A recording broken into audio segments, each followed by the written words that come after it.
નમસ્કાર વિદ્યાર્થી મિત્રો, વિદ્યા મંદિર સ્ટડી ઓનલાઈન ક્લાસમાં આપણું હાર્દિક સ્વાગત છે.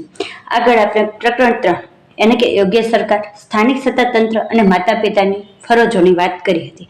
જેમાં આપણે કલમ નંબર 6, 7 અને 8ની વાત કરી હતી. જેમાં 6 નંબર કલમનું નામ છે શાળા સ્થાપવા માટે યોગ્ય સરકાર અને સ્થાનિક સત્તાતંત્રની ફરજો. તો કે એની શું ફરજ હતી તેની વાત કરી હતી. તો કે આ અધિનિયમ જ્યારથી અમલ આવ્યો ક્યારથી આવ્યો હતો કે 1 એપ્રિલ 2010થી. તો આજુબાજુ વિસ્તારમાં જો શાળા ન હોય તો શાળા સ્થાપવી ક્યારથી? તો કે 3 વર્ષની અંદર સ્થાપવી. ત્યારબાદ આપણે કલમ નંબર 7 કઈ હતી? તો કે નાણાકીય અને બીજી જવાબદારીઓનું વિભાજન. તો કે એને સહવર્તી જવાબદારી રહેશે. સહવર્તી એટલે કે કેન્દ્ર સરકાર અને રાજ્ય સરકારની. પછી તો કે એનો મૂડી અને આવર્તન ખર્ચનો અંદાજ કોણ કાઢશે? તો કે કેન્દ્ર સરકાર કાઢશે. તેમજ આપણે વાત કરી હતી ગ્રાન્ટ રાજ્ય સરકારને પૂરી પાડવી. પછી વાત કરી હતી કેન્દ્ર સરકારની જવાબદારીઓ. તો કે કેન્દ્ર સરકારની જવાબદારીઓ રહેશે રાષ્ટ્રીય અભ્યાસક્રમનું માળખું વિકસાવવું, શિક્ષકોને તાલીમ આપવી, તેમજ નવીનતમ સંશોધન આયોજન અને કાર્યક્ષમતા ઘડતરના પ્રોત્સાહન આપવા રાજ્ય સરકારને ટેકનિકલ સહાય અને સંશોધનો પૂરા પાડશે. આ કોની વાત હતી? કેન્દ્ર સરકારની. પછી વાત કરી હતી 8 નંબરની કલમ. તો એની હતી યોગ્ય સરકારની ફરજો. તો કે યોગ્ય સરકારની ફરજોમાં આપણે ક થી તે ટ સુધી જોઈ હતી, જે આપણને મેં આગળના વિડીયોમાં સમજાવેલી હતી. હવે આપણે જોઈએ કલમ નંબર 9ની વાત કરીએ. તો કે કલમ નંબર 9 કઈ છે?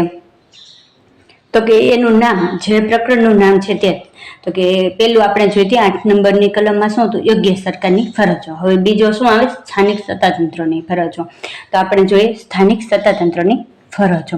તો કે કલમ નંબર 8ની અંદર જેટલી યોગ્ય સરકારની ફરજો હતી એટલી સ્થાનિક સરકારની ફરજો હશે, પણ 2-3 છે મુદ્દા વધારા તેમાં ઉમેરો થયેલો છે. અને પ્રશ્નમાં પણ તમને આવું જ પૂછે કે કઈ કલમની અંદર આ વાત કરવામાં આવી છે. તો આ ખાસ ધ્યાન આપવા જેવી બાબત છે કે 9 નંબરની કલમની અંદર વધારાની બાબત છે.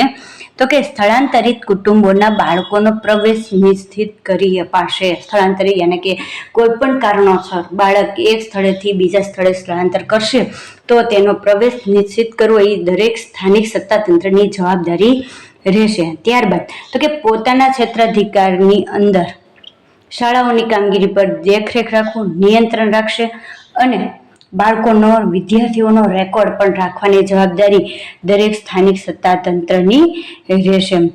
ત્યારબાદ સૌથી છેલ્લો પોઈન્ટ તો કે આ શૈક્ષણિક કેલેન્ડર નક્કી કરશે.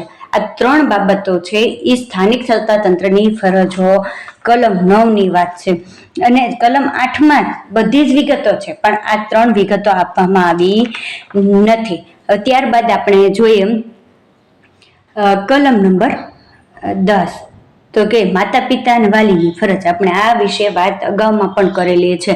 તો કે વાલીની એની શું ફરજ હશે?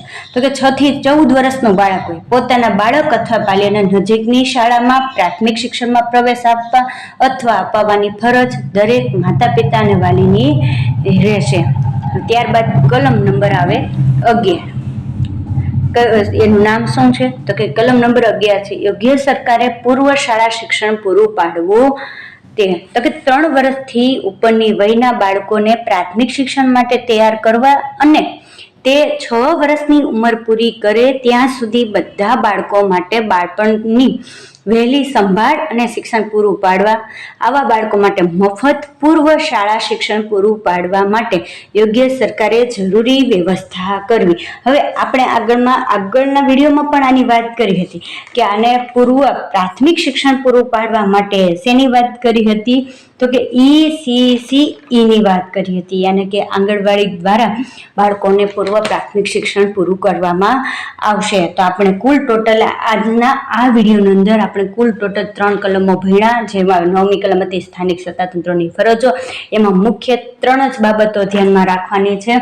બીજી બાકી બધી સ્થાનિક સત્તાતંત્રની ફરજો 8મી કલમ છે એની એ જ આવશે. બાકી જે વધારાની છે એ તો કે સ્થાનિક સ્થળાંતરિત કુટુંબોના બાળકોનો પ્રવેશ નિશ્ચિત કરશે. પછી પોતાના ક્ષેત્રાધિકારની અંદરની શાળાઓની કામગીરી દેખરેખ અને નિયંત્રણ રાખશે, તેમજ બાળકોનો રેકોર્ડ પણ રાખશે અને શૈક્ષણિક કેલેન્ડર નક્કી કરશે. પછી આપણે કલમ 10 ભણ્યા તો કે 6 થી 14 માતા પિતાની ફરજ તો કે કઈ છે તો કે 6 થી 14 વર્ષના બાળકોને શાળાએ મોકલવો.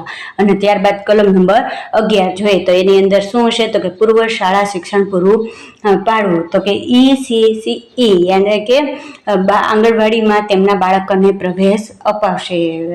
આગળ આપણે હવે પ્રકરણ નંબર 4 નો અભ્યાસ કરીશું. ખૂબ જ IMP અને સૌથી વધારે જેની કલમો છે તે પ્રકરણ 4 નો આપણે અભ્યાસ કરીશું. નમસ્તે.